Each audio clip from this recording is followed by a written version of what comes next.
Welcome everybody who has joined us already. We have about 2 minutes until 1 o'clock, so we're going to wait to start till 1 to let everybody else jump on the webinar.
Welcome everybody to our Deepwater Horizon Oil Spill Restore Act Funding and Projects Update webinar today. I'm Ashley Williams. I'm the Gulf Coast Public Affairs Manager for DEP, and we have many other staff members here today to do this presentation and answer questions at the end. We have Phil Coram. He is an engineer with DEP and works very closely with all Deepwater Horizon projects. Kelly Samick with FWC. She's a Gulf Coast Restoration Coordinator. So she also works very closely with Restore and other funding entities for Deepwater Horizon Oil Spill. We have Gareth Leonard. He is with our Office of General Counsel and the brain on everything Restore. And we also have Jesse Keynes, who is our project coordinator, and Chris Robertson. He also works on projects and helps with the pretty much the brain on the story map that hopefully some of you have seen so far that we created with the Deepwater Horizon projects that we have already implemented. We also have Kevin Claridge, who is the Director of Florida Coastal Office and a very, very vital team member for Deepwater Horizon Oil Spill. So we have a room full today for this webinar, and just wanted to welcome you guys. Thank you very much for taking the time out of your day to join us on this webinar. We appreciate having you all here. I just want to go over the agenda pretty quickly. We have a few things we want to talk with you today about. And,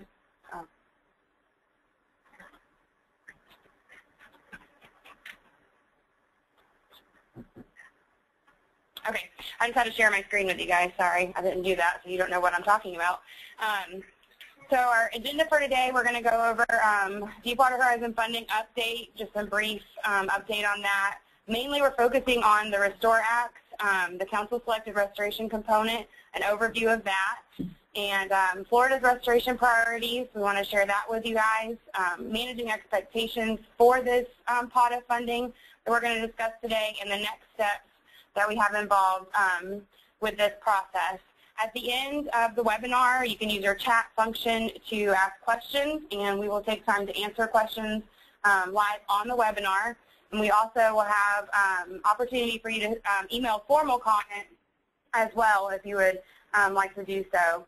And just a reminder, make sure that you don't put your phone on hold or anything like that. We do have the line muted because we are going to utilize the chat function for questions and answers and that type of thing today.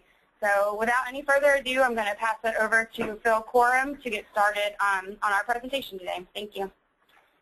Thank you, Ashley. And Ashley informs me we have almost 200 folks joining us this afternoon, so very much appreciate the interest on this topic. The first slide here, I'd like first to thank the Ocean Conservancy for use of this slide. It, in one slide, describes all the various funding sources associated with the Deepwater Horizon spill. Like Ashley said, we're just going to focus on one component or one source of the funds. That's the Restore Act, what's affectionately known as Bucket 2, or the Council-selected component. I think the take-home message from this slide is it is a complicated process. There are various funding sources. Those funds flow to various entities. Each one of those entities has its own criteria for use of those funds, but in general, all the funds are intended to restore the Gulf Coast region. A little update on projects currently funded in Florida. Ashley put a plug in for the story map on our website, which you can find at deepwaterhorizonflorida.com. And in that story map or interactive map, you can see all the projects that have been currently funded through the various sources of money. We have some what's called natural resource damage assessment projects. We have projects that were funded through a settlement with one of the responsible parties called MOEX. And then also we have projects that were funded by the National Fish and Wildlife Foundation through their Gulf Environmental Benefit Fund. So you can go on the website and see the projects that have currently been funded. Additional projects that we expect to be funded later this year include another round or suite of natural resource damage assessment projects. This will be a large suite of projects totaling almost $88 million. In addition, the National Fish and Wildlife Foundation will also fund additional projects in Florida this year. We're expecting the total amount of those projects to be close to $45 million, and we expect the National Fish and Wildlife Foundation will announce those projects sometime in November. So if you look at the projects that have been currently funded through these various sources of money, the projects that we expect to be funded by the end of this year, that totals over 150 million projects for the state of Florida that have currently been funded through these sources of funds or is expected to be funded by the end of this year. Our talk today focuses on the Restore Act, which was signed into law back in 2012, and that act essentially did three main things. One is it created the Gulf Coast Ecosystem Restoration Trust Fund, whereby the vast majority of the fines and penalties associated with those responsible for the Deepwater Horizon oil spill will flow into this trust fund to be used for Gulf Coast ecosystem restoration. The second thing the Act did was actually establish the Gulf Coast Ecosystem Restoration Council, which is responsible for most or majority of the money that flows to the trust fund, specifically what's called Buckets 2 and 3. The council itself is made up of the governors of the 5 Gulf Coast states, plus the agency head or the designees of 6 other federal entities. So a very unusual structure for the council, and it's an interesting dynamic when you get 5 states and 6 federal agencies together to try to come up with a consensus on anything. The Act also outlined the proper use of the funds that flow into the trust fund, what they can be used for, the eligible activities, that sort of thing. Now, there's an expectation that there will be a much larger amount of money flowing into the trust fund once British Petroleum, or BP, settles its case and their responsibility for the oil spill. So there's an expectation that the amount of funds flowing into the trust fund will be much greater than what is currently available through the trust fund.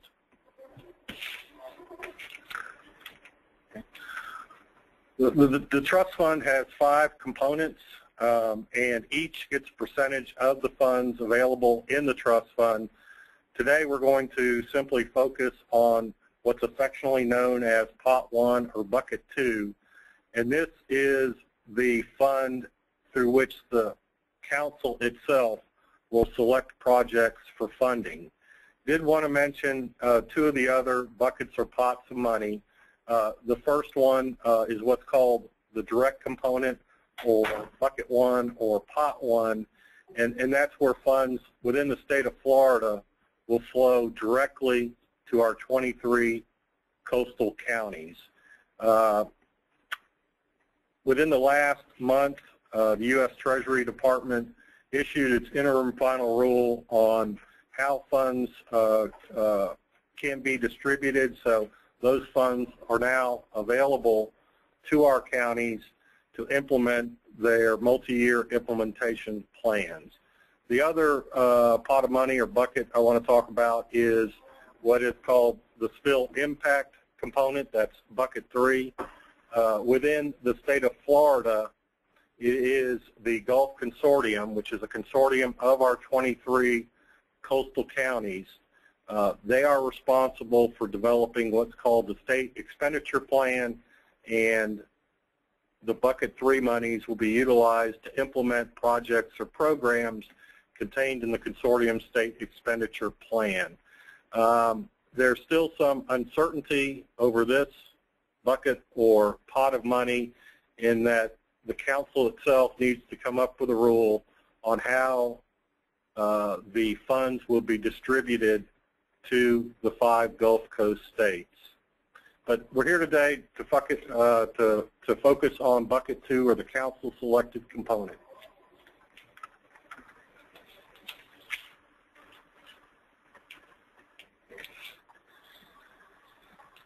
Council staff have come up with a process through which council members may submit projects to the council for their consideration. And so this is a slide that was actually prepared by council staff. They have recently indicated that they will start accepting proposals from the council members, and they'll select those. They will accept those proposals up until November 17th. Now, they've also indicated that to the council members that they plan on focusing on habitat and water quality type of projects or programs, and with an emphasis on projects that are foundational in nature, that are sustainable over time, that have a high probability of success, and that have community benefits. What council staff will do is, as those proposals come in, they will determine whether or not those programs or projects are eligible. And eligibility involves 2 major components. One is it a project that's eligible under the Restore Act, and is it a project that benefits the Gulf Coast region? And so once council staff has determined whether or not a project or program is eligible, then they'll start evaluating the proposals through 3 different processes, or what they call engines. One is a science evaluation engine to determine whether or not the proposal utilizes best available science. They'll also look at the proposals to determine whether or not they meet or are consistent with the objectives and goals that the council has identified in its comprehensive restoration plan that was issued last year, whether or not the proposals support commitments the council has made to the public, including transparency and public engagement. And finally, they'll look at the environmental readiness of a project or program, whether or not it has secured all of its permits necessary to actually implement the project, whether or not the project or program has undergone what's called Endangered Species Act consultation and review. So the council is going to look for how ready is that project to proceed. And so we're expecting that the council will give greater weight to projects or proposals that are ready to move forward, that have a high degree of success, and so they'll utilize that environmental readiness component to inform the council on the probability of success of that project.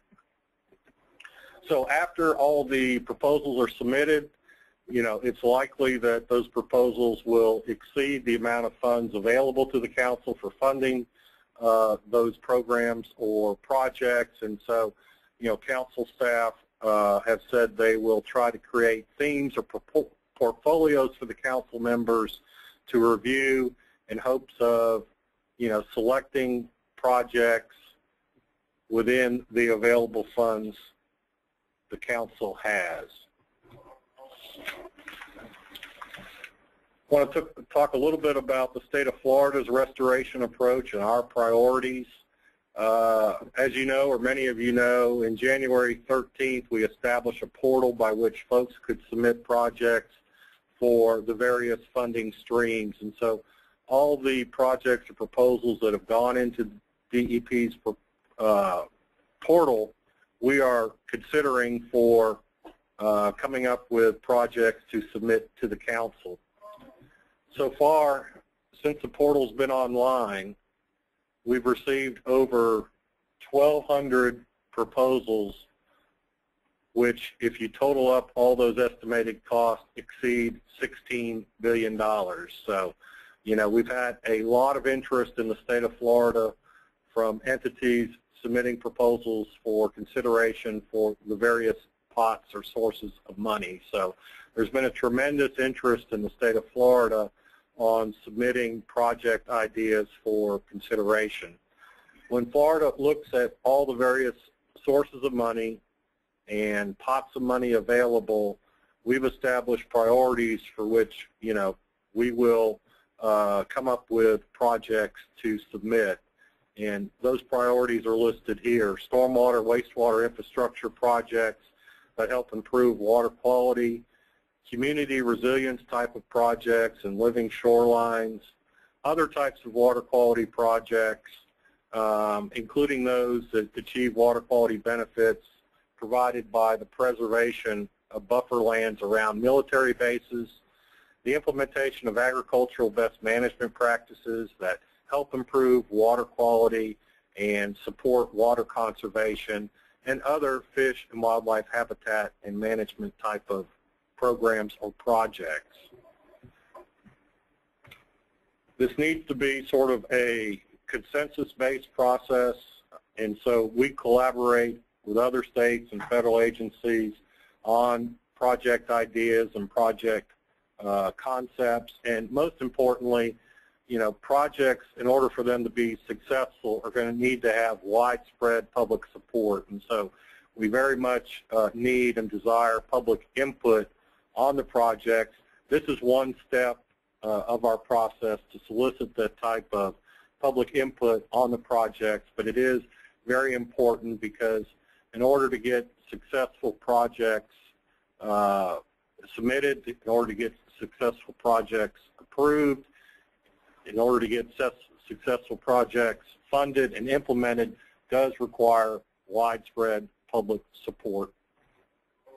So we hope that you will take advantage of this opportunity to provide us input on your thoughts on the types of projects we should be considering for this bucket or pot of money.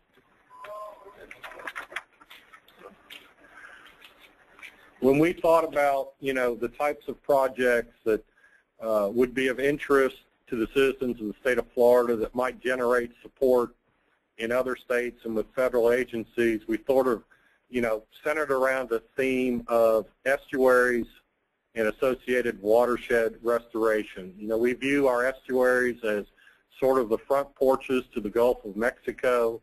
Our estuaries are the places where fresh water and salt water mix.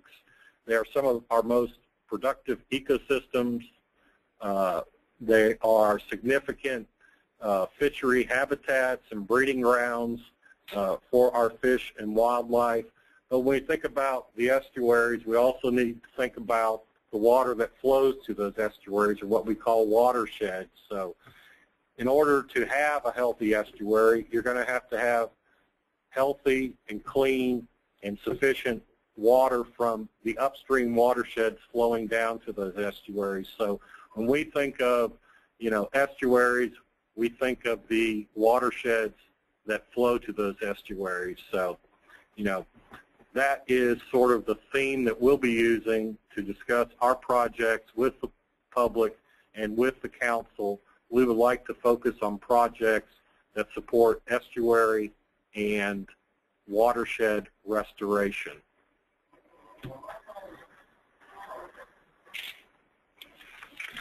We'll talk a little bit about managing expectations and the amount of funds available, but when we look at, the amount of funds available, how projects will be selected by the council, when we look at the council's comprehensive restoration plan, when we look at their goals and objectives, it's clear to us that successful projects, or projects that are likely to be selected by the council for funding, will have these elements included in the proposals. Again, the council has noticed that they will be primarily focused on water quality and habitat type of projects. There needs to be a reasonable cost associated with those projects, so the council will be looking at the cost to see if they are reasonable. They need to provide Gulf-wide significance, and so they are looking at projects that do provide significance Gulf-wide. That does not mean that an individual project located in an individual estuary will not be considered or does not have Gulf-wide significance, especially if those projects are combined with other projects across the Gulf Coast region. So numerous small projects geographically distributed across the Gulf of Mexico can have Gulf-wide significance. So we need to keep that in mind when we consider projects or proposals to submit to the council. You can have numerous small projects that, when grouped together, will have Gulf-wide significance. I think it's going to be very important to have widespread support for the proposals. Not only within the state of Florida, we're going to need to have widespread public support, but when you look at the voting structure of the council and how the council might select projects, we're going to need the support, or at least not the objection, of other states. And it would be vitally important, I think, simply because of the structure of the council, to have support from federal agencies. So we are reaching out to other states. We're reaching out to the other federal agencies to get their ideas on concepts or ideas or project proposals, to see if there is some commonality with what the state of Florida might consider. So I think it's extremely important to have broad public support within the state, but we're going to need to have more than that. We're going to need to have, I think, support from some other states and especially federal agencies on our proposal. That's simply the only way that I think to get that kind of support from the entire council to select projects that are submitted by the state of Florida. The council has made a commitment to use of best available science, so they'll be looking at proposals that have a strong scientific basis, that you can demonstrate that this project has a high likelihood of success based on science. And so, they've made that commitment. If you look at their engine for reviewing science under proposals, it's probably the most robust and complicated evaluation process that they have. They plan on using independent peer reviewers, scientific peer reviewers, to review the proposal and the scientific merit of the proposal. So again, projects that are based in science are likely to be viewed very favorably by the council. Obviously, any of the proposals submitted by a council member needs to be consistent or support at least one of the priorities in the initial comprehensive plan. Projects that are attracted to the council are those projects that are consistent with or support multiple objectives and goals outlined in the council's initial comprehensive plan. Again, we've already talked a little bit about this, but projects that have gone through the environmental compliance, what's called the National Environmental Policy Act, those that have gone, further along in that process are likely to be viewed more favorably by the council. And again, I think that gets to the idea of a project being successful is it's already demonstrated it's gone through a majority of the environmental compliance status review.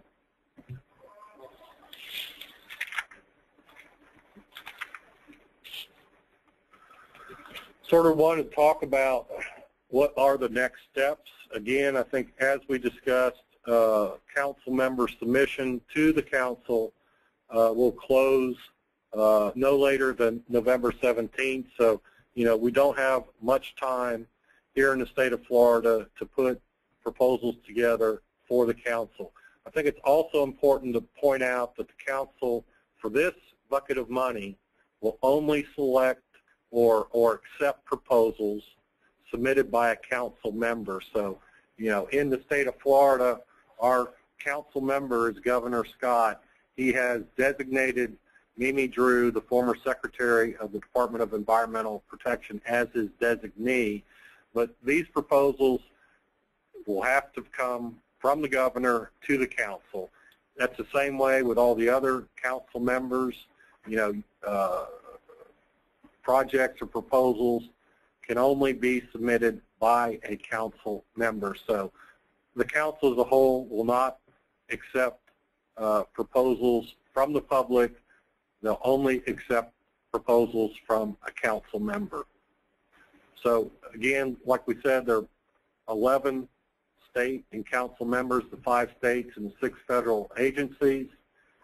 Because of the limited amount of funds currently available, the council is looking at funding in their initial draft funded priorities list between $150 to $180 million in projects. Again, as I talked about before, there's an expectation that there'll be much more money available in the future once BP settles its legal issues associated with the oil spill. Because of the limited amount of funds available, council staff has indicated each council member can submit up to 5 projects for consideration. As I've already said, we've already received over 1,200 project proposals. The state of Florida will be limited to 5 proposals that we can submit to the council for their consideration.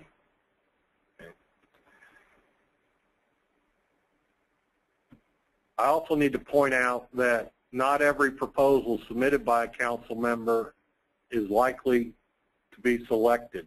It's simply an issue of the amount of funds available. So we'll talk a little bit about managing expectations in just a second.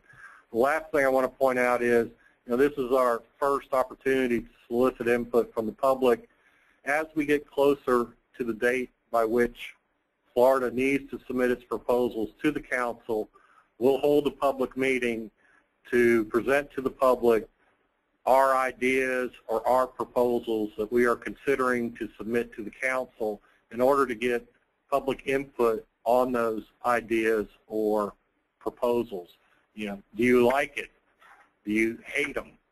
Are there projects or proposals that we've missed and should be included? So at the public meeting we plan on having in late October, I believe it's October 22nd in Panama City. At that time, we'll provide more specifics and details on the projects or the proposals we're thinking about submitting to the council for their consideration, to give the public the opportunity to provide us comments on it. Again, do you like them? Do you hate them?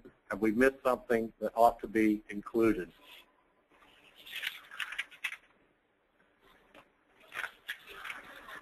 I think the council's going to have a issue in front of them in managing expectations over this pot of money, specifically because of the limitations on the amount of funding currently available.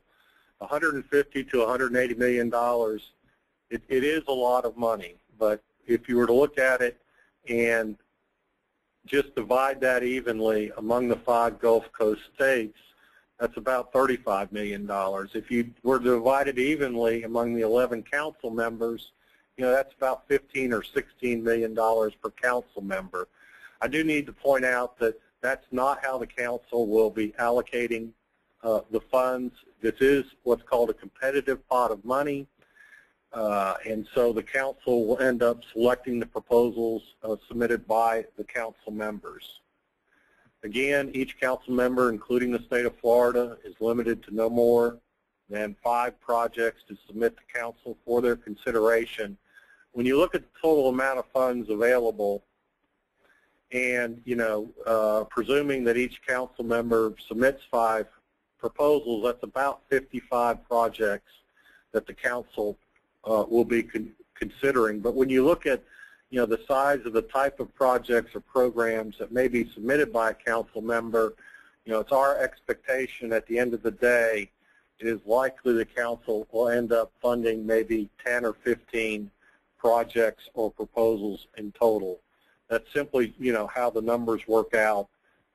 If you look at the amount of funds available, consideration of a project or proposal that has Gulf-wide significance, the council has a difficult chore in front of them in vetting the projects submitted by the council members and then finally selecting the projects to be included on the draft funded priorities list for funding based on the existing available funds currently available to the council. So that's sort of an overview of the Bucket 2 process, both the process that the council will use to select projects and the process through which the state of Florida intends to use to come up with projects to submit to the council for their consideration. Ashley, turn it back to you. Okay, we will now go into our public comment or question and answer period. Thank you, Phil, for that good presentation and information on what we're trying to do today.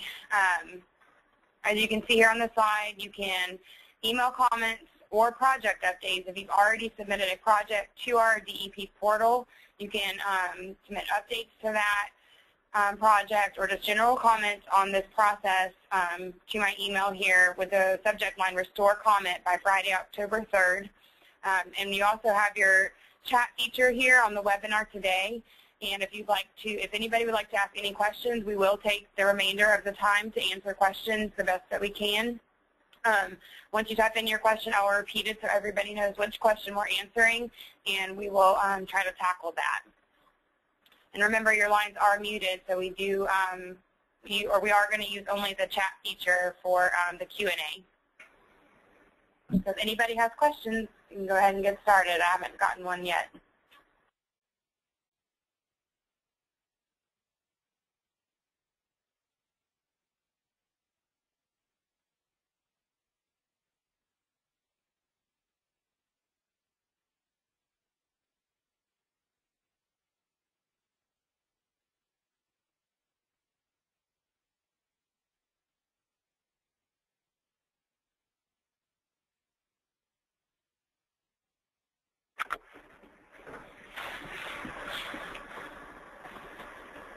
Okay, we haven't received any questions yet, so we'll wait about 5 more minutes, see if anybody wants to pop on a question.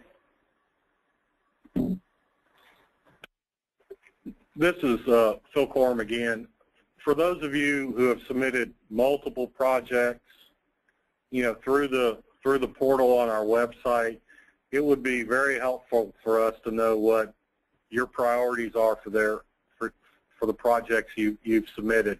We have a challenge in front of us to, winnow down the projects we've received through the portal, we're limited to 5 to submit to council. So it would be very helpful for us, for folks who have submitted multiple projects through the DEP, the portal that's on DEP's website.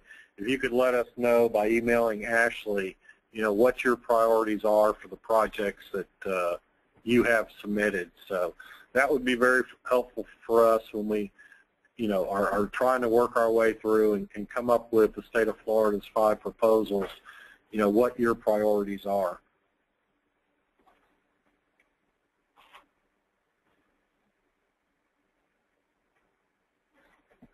Okay, we found your questions. We do have questions on here. Give me 1 second and let me get started with those. Thank you.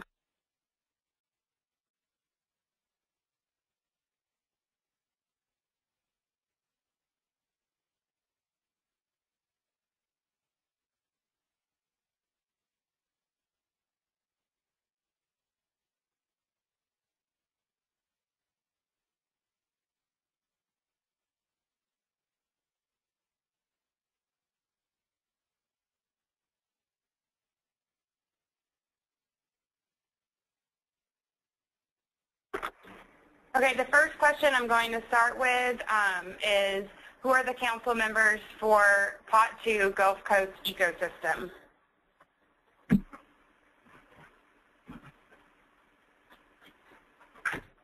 The council is made up of the 5 Gulf Coast states who are represented by their governors or by a designee, and then it's made up by 6 federal agencies. You have Department of Commerce, EPA, USDA, Homeland Security, which is represented by the Coast Guard. You also have Department of the Interior, and you have Secretary of the Army, who is represented by the U.S. Corps of Engineers. The full list and the contact information is available on the Restore the Gulf website. There's a council fact sheet. So you can go to their website and look at their fact sheet, and it has more information on the individual council members and their representatives as well. Question 2, our city submitted projects prior to the establishment of the portal, and the projects are ranked according to DEP. Should we resubmit the projects on the portal using the new format? Well, this is Phil. I would first, go to the list of projects on the website to see if your project is currently on the list. So even if you submitted it before the portal was open, there's a potential that we added the project to the list. So, if you submitted us a project, even if you didn't do it through the portal, go to our website, download either the Excel spreadsheet or the PDF, see if your project's there. So if your project is already there, you do not need to resubmit unless you want to update your proposal. If you don't see your project there, then please do submit your project through the portal using the latest form. Next question is, can a copy of the presentation be made available for download? The presentation will be made available on the DEP, DeepwaterHorizonFlorida.com website today. So just check back this afternoon, and the presentation will be made for you guys to download. Next question is, can you give a few examples of the project proposals already received? Sure. We'll go through all 1,200 right now. No, just if you look at our website and you download the PDF or the Excel spreadsheet, there's a wide variety of projects that have been proposed. If I were to categorize them, I would categorize them in several areas. There's been a lot of stormwater projects submitted because we have heard through the various listening sessions, water quality is a big issue in the state of Florida, and the stakeholders involved with this. So you'll see a lot of stormwater projects there. On the wastewater side of things, you'll see mainly reuse projects. That is, funding to be able to beneficially reuse treated wastewater. So you'll see a lot of those types of projects. You will see a lot of habitat projects, a lot dealing with oyster rehabilitation or restoration, living shorelines, wetland enhancement. So you'll see a lot of those types of projects. They're also, and I'm trying to go in sort of ranking by the number of types of project proposals received under those categories. So you'll see stormwater and wastewater, we've gotten a lot of projects. You'll see, habitat restoration is probably, the second as far as the amount of projects submitted. The highest sort of estimated cost or the highest cost of projects we receive deal with land acquisition. So we've gotten, numerous proposals for strategic land acquisition, across the state of Florida. That's probably the projects that have, bumped up the cost of the projects in the portal. Those are the, the highest cost projects. They probably aren't, the most numerous, but, they do, are costly and, are the major project type driving up the estimated cost. Then you'll see, a lesser amount of projects on education, environmental education, and then we do have received some projects that have an economic development component or workforce development or tourism related. We do have some of those projects, but they aren't quite as numerous as the other project types submitted. Thank you, Bill. The next question that I have, and I'm going in order of how the questions were sent on the thing, and they're out of order time-wise, so we will get to your question. I just wanted to let you know if you submitted one at a certain time, we'll get to it. It's just they're not in order for some reason on here. Technical things I don't know how to deal with. But the next question that I have on the list is, can you please explain the pool of funds through NIFWIF? And we'll let Kelly Samick answer that question. Great. So this is Kelly Samick, Gulf Restoration Coordinator for the Fish and Wildlife Conservation Commission. So the Gulf Environmental Benefit Fund that's administered by NIFWIF is an entirely separate, independent source of funding from a store and also from the NRDA process. By the terms of an agreement between the responsible parties and the Department of Justice, there will be $356 million allocated over the course of 5 years, or available over the course of 5 years in the state of Florida. We're currently in the midst of processing the 2014 round of funding. We do have projects that are in various stages of implementation from 2013. So we are working with NIFWIF right now on the 2014 proposals. We had some public process earlier this year to arrive at those proposals being supported by Florida. They are ultimately selected and funded by the NIFWIF board. So we are waiting to hear back after their board meets in November to see what the round of 2014 proposals will bear for Florida, and we'll let folks know what that looks like.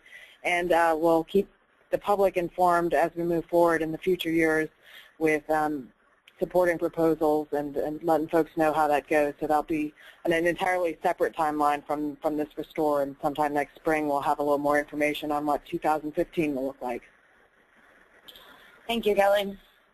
Okay, our next question is, earlier it was stated that approximately $88 million in NRDA funds would be awarded in the near future. Is this those projects awarded as Phase 3 for which project-specific amounts have previously been made? Any other updates on potential NRDA project announcements, Phase 4? Okay, I'll answer that. Yes, the $88 million in NRDA funding for Phase 3, those were, that plan, the final plan was announced in June. The trustees are still working on finalizing and approving that plan for the $88 million in NRDA funds for Florida for those projects. And we are expecting to hear something within the next few weeks on that. And as far as any other updates on any future phases, we do not have information available on any future phases at this time. We are just looking forward to Phase 3 coming on board and being implemented. Okay, next question. For projects that have been previously submitted through the portal, what is the best way to update those projects with information that may help demonstrate alignment with council priorities, such as permit approvals? Sure. This is Phil. You can resubmit the project, and you can note that it is an updated proposal, and that's probably sort of the best way to update your project proposal. Certainly, you're allowed to include, attachments, either letters of support or other attachments you'd like to include to your proposal. Also, an update on, permitting would be extremely helpful in determining sort of the readiness of your project or proposal to proceed. So the easiest way is to go to the portal. On the form, you can note that it's an updated proposal, and so that's probably the best way of doing that. If you have any questions, though, you can email those questions on your project proposals. There is an email address. Jesse, give us what the email address is. restoration.projects@dep.state.fl.us. And that email is also available on our website under the project's information as well. Okay, next question, are local matching funds taken into account?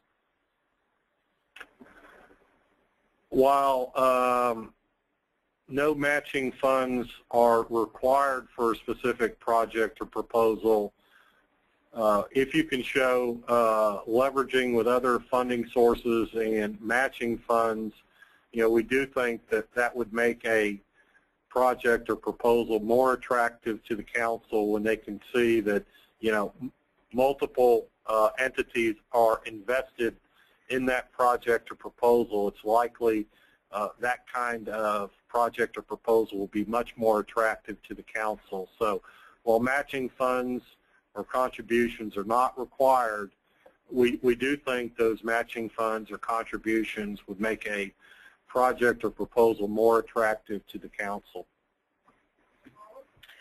Thank you, Phil. Next question, are similar lists of projects for other council members available for review? I'll take that question. Each council member is responsible for their outreach during this process before the November 17th submission window closes. And there's also a fact sheet, and it's available on our website as well as the council website that has more information on who to contact about their outreach process and what projects they may be submitting to the council for review. And like Phil mentioned earlier, we're going to be working with other council members on projects and collaborating as well. So even when Florida has their list available, there could be, other federal agencies or states that are included in those project proposals. Phil, do you have anything to add? Do we know of any other list like sort of Florida's list, through the portal that's available from the other states? I haven't seen anything on the federal side. No. I know Alabama was planning to do something like it. Mississippi was planning to do something like that, but I haven't seen anything on their websites yet. Anything similar to what we put together on projects submitted. I haven't seen anything either, but their websites, like I said, there's a public input guide for this process on our website, on the homepage, as well as the Restore Council's homepage. So you can look at that fact sheet, and that gives you each agency's and each council member's information to go look on their websites, Mississippi's website, Alabama's website, and find information on their process for this bucket 2 process. Okay, I'm going to move on to the next question. Do you know whom is on the science committee? I mean, we do not. I mean, the council's science coordinator is, I believe, his name is Russ Beard, and they have been he's gone out and is trying to solicit people to be peer reviewers, scientific peer reviewers, for the project proposals, but we do not know who has been selected to be the peer reviewers. So, thank you, Phil. Okay, next question. How well will you be able to coordinate with federal partners in advance of deadline to know if they are submitting any Florida projects? Well, that's a challenge, but we're making the outreach to all the federal agencies to solicit their ideas based on some, initial calls we've had with, a couple of the federal agencies. We do think they are considering projects within the state of Florida. Obviously, they'll be looking at projects that have Gulf-wide significance, but a project that has Gulf-wide significance is likely to have, a project or two in the state of Florida. How many years are projects expected to last is the next question. And I think that depends on many different things. If you mean the funding cycles for the projects, that depends on when BP settles and or the trial is over. More money could be coming into the trust fund for the council selected restoration component or bucket 2 at that time when BP settles or the trial is over. So I think I've answered your question correctly. If not, you can email and reiterate that question, and we can try to answer it better. Next question. How will the projects be ranked to arrive at the top 5?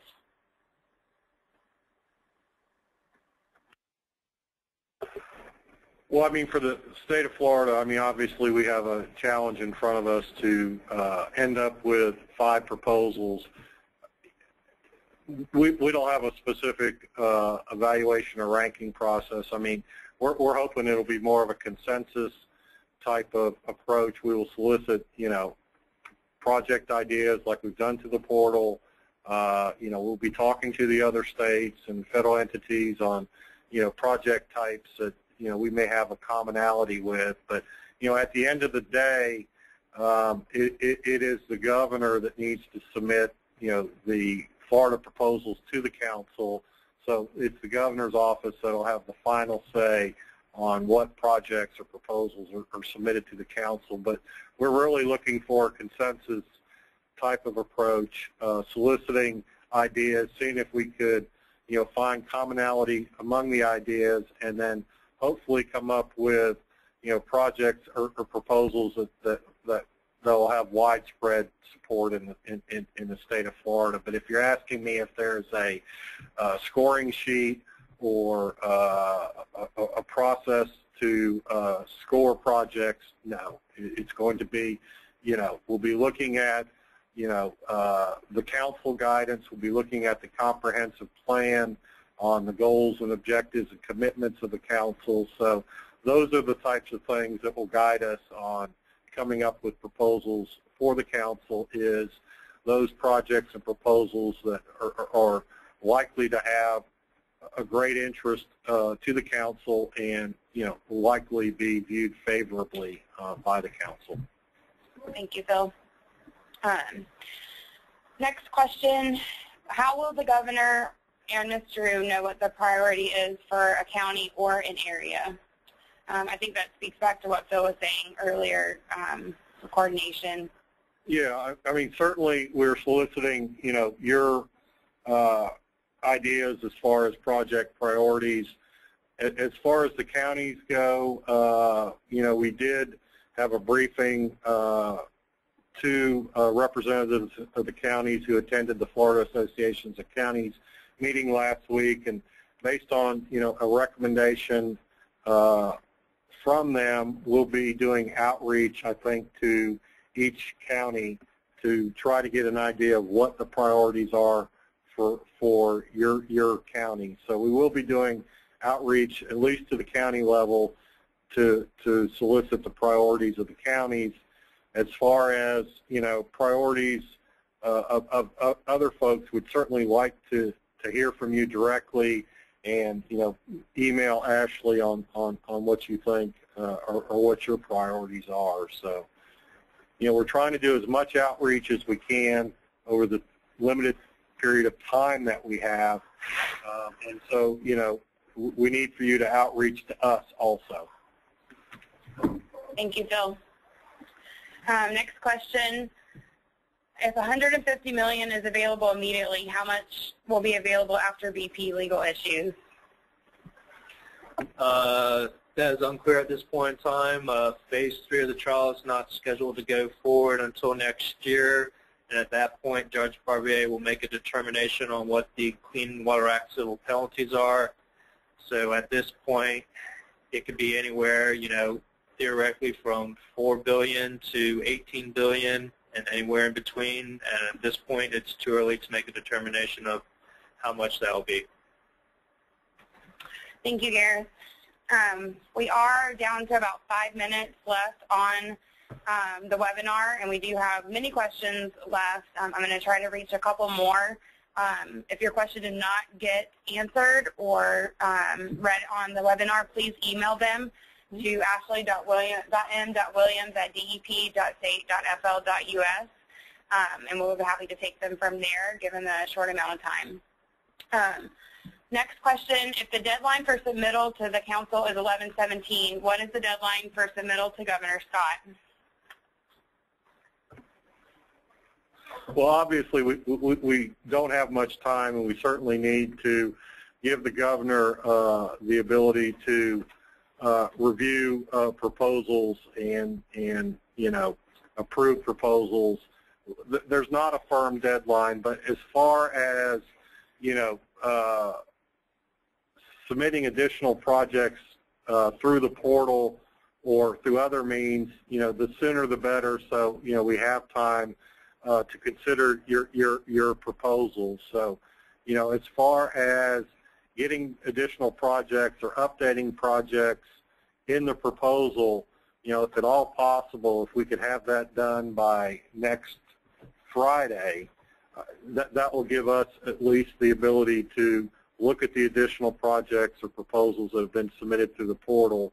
There's not a firm date at this point on getting the proposals to the governor's office for their review, but we recognize we do need to give them some time, recognizing the November 17th drop dead date. Thank you, Bill.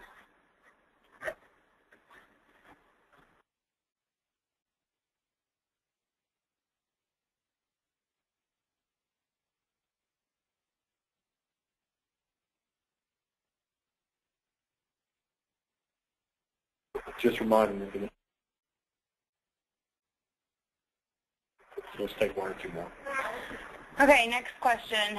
In your watershed approach, your headline is restoration-based. Some landscape-scale tidewater basins have inherent basis of protecting existing watershed functions, habitats, water resources, etc.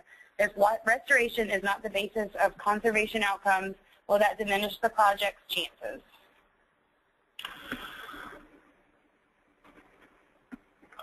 That's a very good question. I mean, I don't think it necessarily will. Certainly, maintenance of existing estuaries is critical to making sure that you don't need to restore them in the future. And certainly, an ounce of prevention is much more cost-effective than a pound of cure.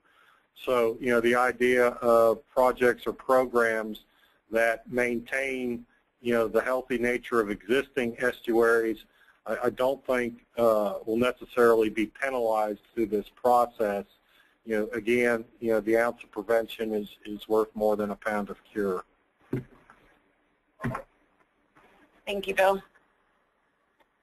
Is Restore likely to focus entirely on restoration, or would the environmental education projects be considered? What about wildlife protection and monitoring? Well, again, this is Phil. I mean, I think those are certainly eligible activities under this bucket of money. It's just that the council at this point in time is requesting the council members focus on habitat and water quality, but certainly, the project type listed there are eligible. We're certainly hoping, in the future that those types of projects can be funded.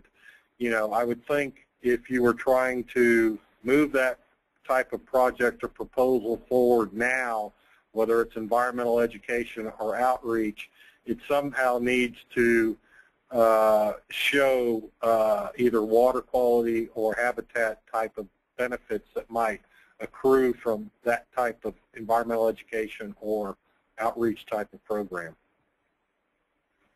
Thank you, Phil. I think we might have time for one more question.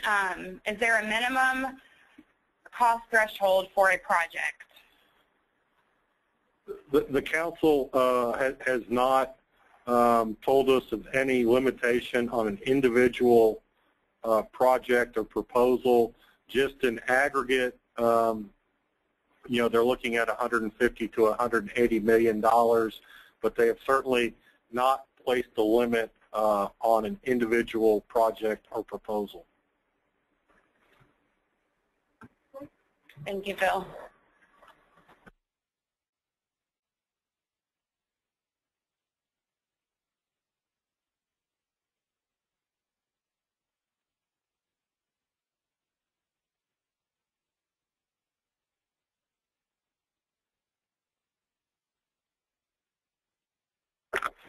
Okay, we've had lots of great questions, a lot that did go unanswered during this webinar, given the limited amount of time.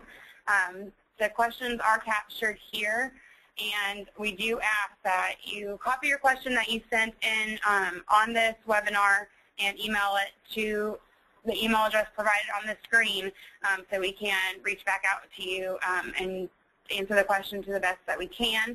We don't have your contact information on this questions forum the way it's set up in the webinar, so please email that question to us and we'll be happy to reach back out to you.